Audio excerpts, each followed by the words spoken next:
هتعود، هيبقى الشرطي بتدخل له الاسم بيقول لك اهلا وسهلا يا اخويا، اتفضل اقعد، هتتعامل برامتك، ما عادش فيه مراره في النفوس، الدنيا تحولت، الشرطه معاك، الشرطه في الشارع في قلبك، الشرطه في الميدان بترويك بتسقيك بتقول لك انا دم داك. ده موقف التاريخ مش هينساه، مشهد بيحدث بشكل يخلي الواحد مش قادر يتكلم. اخواتنا بيعملوا حاجه عظيمه علشان هذا الوطن، بيضحوا بنفسهم. النائب المأمور اللي نزل امبارح في بولاق علشان يفض الاشتباك بين مؤيدين ومعارضين، والآن هو بين يدي الرحمن، ربنا يرفع عنه ويشفيه. قال ايه بيان الداخلية؟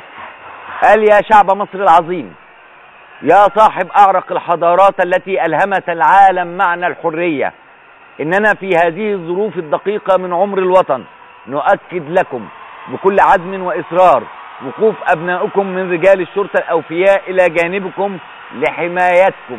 اللي خايف ما ينزل انزل، الشرطة والجيش في ظهرك، ما تخافش.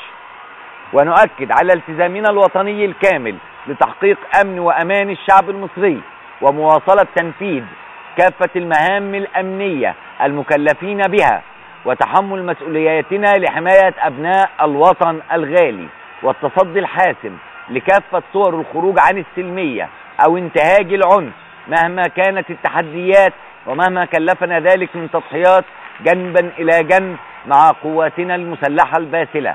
حمى الله مصر وحفظ شعبها وجنبها الفتن. الله عليكم، الله عليكم، وانتم بتنحازوا لهذا الشعب.